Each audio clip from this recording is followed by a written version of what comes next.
আলামিনের প্রতি কোটি শুকরিয়া আদায় করছি। জাতীয় সংসদে কার্যত আমার জীবনের প্রথম পূর্ণাঙ্গ বক্তব্য রাখার সুযোগ পেয়েছি। আমি আমার মরহুম বাবা, একজন সাবেক সংসদ সদস্য সাদেক হোসেন খোকা, এবং আমার মাতা ইসমতারা, তাদের দোয়ায় আজকে মহান রাব্বুল আলামিনের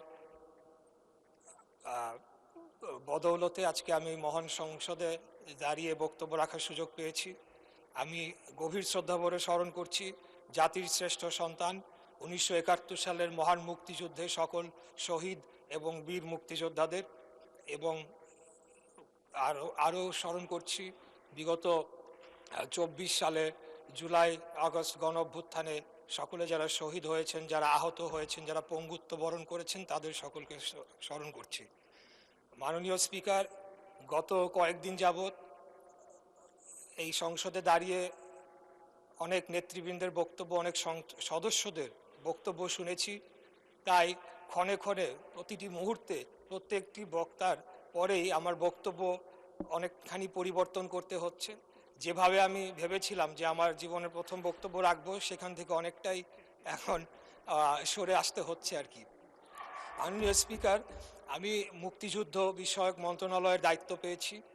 সেজন্য আমি আমাদের নেতা, মাননীয় সংসদ নেতা, মাননীয় প্রধানমন্ত্রী জনাব তারেক রহমানের প্রতি কৃতজ্ঞতা জানাচ্ছি। উনি আমাকে সুযোগ দিয়েছেন, উনি আমাকে মনোনয়ন দিয়েছেন, এবং ঢাকা 6 আসনের সর্বস্তরের ভোটাররা তাদের মূল্যবান ভোট দিয়ে আমাকে সংসদে পাঠিয়েছেন। মাননীয় স্পিকার, আমরা দেখেছি যে 2009 সালে একটি 1/11 ষড়যন্ত্রের মাধ্যমে যে সরকারটি এসেছিল, সেই সরকার তারা মুক্তিযুদ্ধের চেতনাকে বিক্রি করে পদে পদে তারা ফায়দা লুটেছে, জনগণের অধিকারকে হরণ করেছে, এবং 2011 সালের 30শে জুন তারা তত্ত্বাবধায়ক সরকার ব্যবস্থা অন্যায়ভাবে বাতিল করে একটি কার্যত একদলীয় শাসন ব্যবস্থার দিকে বাংলাদেশকে নিয়ে গিয়েছিল, এবং সেটিকে তারা তাদের অবৈধ ক্ষমতাকে দীর্ঘায়িত করার জন্য তারা গুম, খুন, ধর্ষণ সহ এমন কোনো অপরাধ নেই যেটি তারা করেন নাই।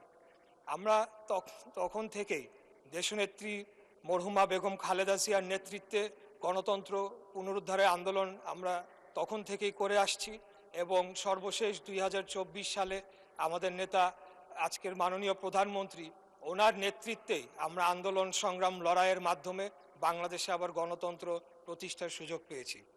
মাননীয় স্পিকার, আমি একটু বলতে চাই যে আমাদের সম্মানিত বিরোধী দলের সদস্যবৃন্দরা এখানে রয়েছেন, তাদের অনেকেই খুব সুন্দর বক্তব্য দিয়ে থাকেন, সেটাকে আমরা অ্যাপ্রিসিয়েট করি, কিন্তু তারা সংসদের বাইরে এবং কিছু কিছু ক্ষেত্রে সংসদের ভেতরেও যেভাবে বক্তব্য রাখছেন, তার মাধ্যমে যে বিষ বাষ্প ছড়ানো হচ্ছে, সেটির একটা প্রভাব কিন্তু আমরা বর্তমান যে শিক্ষা প্রতিষ্ঠান ক্যাম্পাস যে উত্তপ্ত হয়েছে, সেখানে আমরা তার প্রভাব একটা দেখতে পাচ্ছি। সেখানে বিভিন্ন জায়গায় তাদের ছাত্র সংগঠনের যারা রয়েছেন তাদের সাথে বিভিন্ন সংঘর্ষের ঘটনা ঘটছে, অনেকেই সেখানে আহত হয়েছেন, এবং নানা ধরনের একটা অস্থিরতা বিরাজ করছে। আমি খুব কষ্ট পেয়েছি যে গত সপ্তাহে বৃহস্পতিবার দিন এখানে সুন্দর আলোচনা হলো, জ্বালানি বিষয়ক একটি সমস্যা নিয়ে একটি কমিটি গঠন করা হলো। আমাদের মাননীয় বিরোধী দলের নেতা তিনিও খুব সুন্দর বক্তব্য রাখলেন, কিন্তু পরের 2 দিনই আমরা দেখলাম, যেই 2 দিন সংসদ চলেনি, যে তাদের নেতৃবৃন্দ বিভিন্ন জায়গায় নানা ধরনের কথা বলেছে, এবং এক প্রকার জনগণকে উস্কানি দিয়েছে। এমনও কথা বলা হয়েছে যে 17 দিনের মধ্যে নাকি বিএনপি নির্বাচিত সরকারকে তারা ক্ষমতা থেকে হটাবে। তা আমি আপনার মাধ্যমে এই সংসদ এবং জাতি, যারা সকলেই লাইভ টেলিকাস্ট হচ্ছে, সকলেই দেখছে, তাদের উদ্দেশ্যে বলতে চাই যে 2008 সালের নির্বাচনের মাধ্যমে এই সরকার ক্ষমতায় আসে নাই, 14, 18, 24-এর মাধ্যমেও এই সরকার ক্ষমতায় আসে নাই। আমরা জনগণের সরাসরি ভোটের মাধ্যমে ম্যান্ডেট প্রাপ্ত হয়ে এই সংসদে এসেছে। আমাদেরকে যদি কেউ হুমকি ধামকি দিয়ে মনে করে সরকার পতন করবে, আমি আপনার মাধ্যমে মাননীয় সংসদ নেতার উদ্দেশ্যে বলতে চাই, আপনি খালি হুকুম দিবেন, ইনশাল্লাহ বিগত দিনে আপনার নির্দেশ প্রাপ্ত হয়ে আমরা যেভাবে রাজপথে অবস্থান করে জনগণের ভোটের অধিকার প্রতিষ্ঠা করার জন্য আন্দোলন সংগ্রাম করেছি, একইভাবে খুনি হাসিনাকে পতন করার জন্য আমরা যেভাবে আন্দোলন সংগ্রাম করেছি, আমাদেরকে যদি হুমকি দেওয়া হয় তাহলে সম্মানিত বিরোধী দলের প্রতি সম্মান রেখেই বলছি, আপনারা যদি আমাদেরকে পতন করার হুমকি দেন তাহলে বিরোধী দলের অবস্থান থেকে আপনাদেরকে পতন ঘটানো হবে ইনশাআল্লাহ।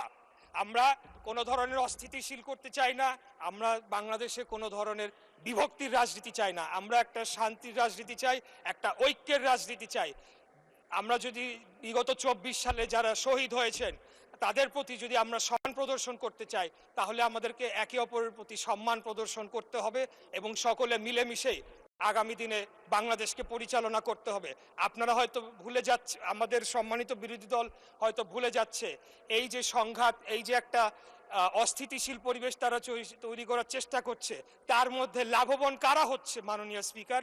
তার মাধ্যমে লাভবান একমাত্র ফ্যাসিবাদের যারা দোসর, যারা পলাতক রয়েছে তারাই লাভবান হবে। আর তারা যদি আবার কোনোভাবে বাংলাদেশে ফেরত আসে তাহলে কি অবস্থা করবে যারা তাদের বিরুদ্ধে আন্দোলন করেছে, লড়াই করেছে, সেটা আমি আপনার মাধ্যমে আমি প্রশ্ন রাখতে চাই। তাই আমি আর যেহেতু সময় সংক্ষিপ্ত, সময় বাড়ানোর আবেদনও করব না। ইনশাল্লাহ 5 বছরের জন্য নির্বাচিত হয়েছি, আরো সুযোগ পাবে কথা বলার, ইনশাল্লাহ কথা বলে যাব। তাই আপনার মাধ্যমে আমি আবারও ঐক্যের আহ্বান জানাচ্ছি, শান্তির আহ্বান জানাচ্ছি এবং পরস্পরের প্রতি একটা শ্রদ্ধার মাধ্যমে আপনারা একটা সম্মান বজায় রাখবেন এবং একে অপরকে হেয় প্রতিপন্ন করার মাধ্যমে যে একটা অপসংস্কৃতি চালু হয়েছিল বিগত খুনি স্বৈরাচারী ফ্যাসিবাদী হাসিনার আমলে, সেখান থেকে যাতে আমরা বের হয়ে এসে আগামী দিনে একটা ঐক্যের রাজনীতি প্রতিষ্ঠা করতে পারি, সেই আহ্বান জানিয়ে আমার বক্তব্য এখানে শেষ করছি। খোদাফেজ। বাংলাদেশ জিন্দাবাদ, বাংলাদেশ জাতীয়তাবাদী দল জিন্দাবাদ। ধন্যবাদ মাননীয় স্পিকার।